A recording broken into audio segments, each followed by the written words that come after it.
Good afternoon. I want to begin by thanking President Zelenskyy for his passionate message this morning. I listened to it in the private residence, and he was convincing and significant speech. He speaks for a people who have shown remarkable courage and strength in the face of brutal aggression. Courage and strength that's inspired not only Ukrainians, but the entire world. Putin is inflicting appalling devastation and horror on Ukraine, bombing apartment buildings, maternity wards, hospitals. I mean, it's god-awful. I was speaking about this with our commander behind me here, General Milley. I mean, it just is amazing. Yesterday, we saw reports that Russian forces were holding hundreds of doctors and patients hostage in the largest hospital in Mariupol. These are atrocities. They're an outrage to the world.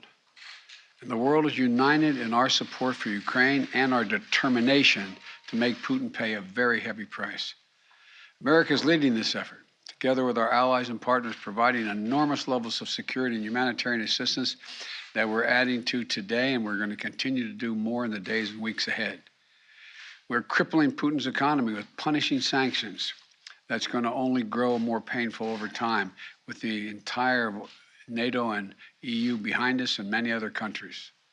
What's at stake here are the principles that the United States and the United Nations and across the world stand for. It's about freedom. It's about the right of people to determine their own future. It's about making sure Ukraine will never be a victory for Putin, no matter what advances he makes on the battlefield. The American people are answering President Zelensky's call for more help, more weapons for Ukraine to defend itself, more tools to fight Russian aggression. And that's what we're doing. In fact, we started our assistance to Ukraine before this war began, as they started to do exercises along the Ukrainian border, the Russians, starting in March of last year. We took the threat of Putin invading very seriously, and we acted on it.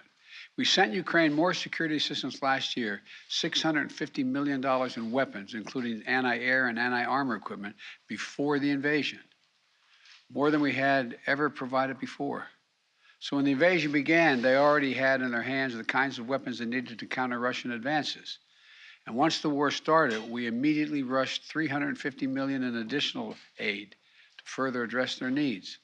Hundreds of anti-air systems, thousands of anti-tank weapons, transport helicopters, armed patrol boats, and other high-mobility vehicles, radar systems that help track incoming artillery and unmanned drones, secure communications equipment and tactical gear, satellite imagery and analysis capacity. And it's clearly helped Ukraine inflict dramatic losses on Russian forces. On Saturday, my administration authorized another $200 million to keep a steady flow of weapons and ammunition moving to Ukraine. Now I'm once again using my presidential authority to activate an additional security assistance to continue to help Ukraine fend off Russia's assault, an additional $800 million in assistance. That brings the total of new U.S. security assistance to Ukraine to $1 billion just this week. These are direct transfers of equipment from our Department of Defense to the Ukrainian military to help them as they fight against this invasion. And I thank the Congress for appropriating these funds. This new package on its own is going to provide unprecedented assistance to Ukraine.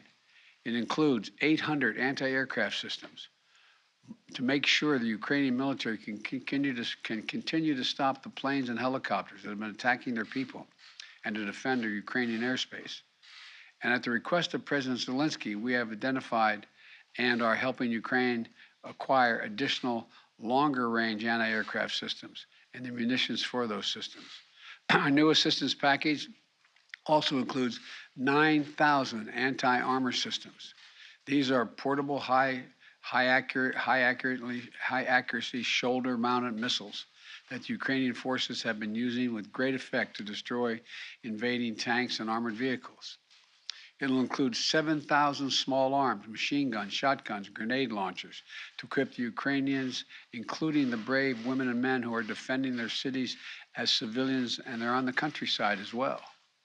and as well as the ammunition, artillery, and mortar rounds to go with small arms, 20 million rounds in total, 20 million rounds. And this will include drones, which demonstrates our commitment to sending our most cutting-edge systems to Ukraine for its defense. And we're not doing this alone. Our allies and partners have stepped up to provide significant shipments of security assistance and will continue to help facilitate these deliveries as well. The United States and our allies and partners are fully committed to surging weapons of assistance to the Ukrainians. And more will be coming as we source additional stocks of equipment that we're ready to transfer. Now I want to be honest with you. This could be a long and difficult battle, but the American people will be steadfast in our support of the people of Ukraine in the face of Putin's immoral, unethical attacks on civilian populations. We are united in our abhorrence of Putin's depraved onslaught, and we're going to continue to have their backs as they fight for their freedom, their democracy, their very survival. And we're going to give Ukraine the arms to fight and defend themselves through all the difficult days ahead. We're going to continue to mobilize humanitarian relief to support people within Ukraine and those who have been forced to flee Ukraine. In just the past few weeks, we provided $300 million of humanitarian assistance to the people in Ukraine and in neighboring countries.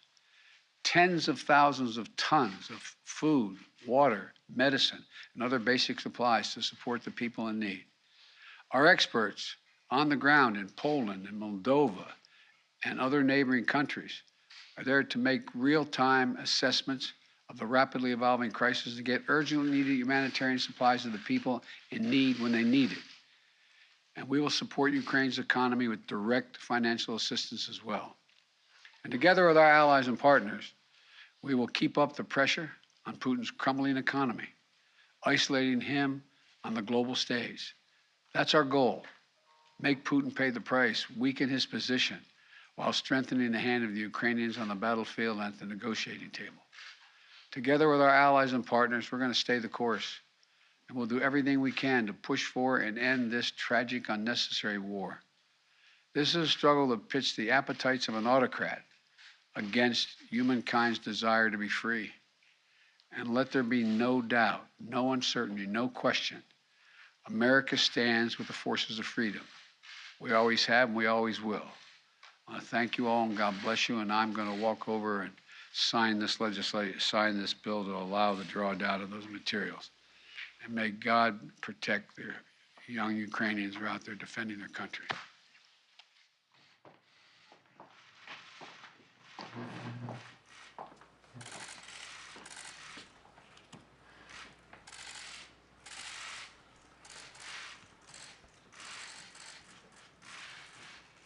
What I'm signing here is the delegation authority under Section 506A1 of the Foreign Assistance Act of 1961, translated into plain English, a total of $800 million in defense articles.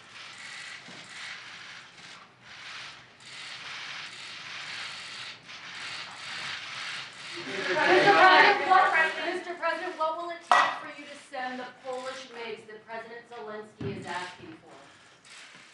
I'm not going to comment on that right now. I'm not going to comment on anything other than what I've told you to say. Thank you. Well, Mr. President, He's a war criminal, sir. Mr. President, are you going to go to Poland? Mr. President, quickly, you did just say that Putin is going after maternity wards, hospitals. Are you ready to call him a war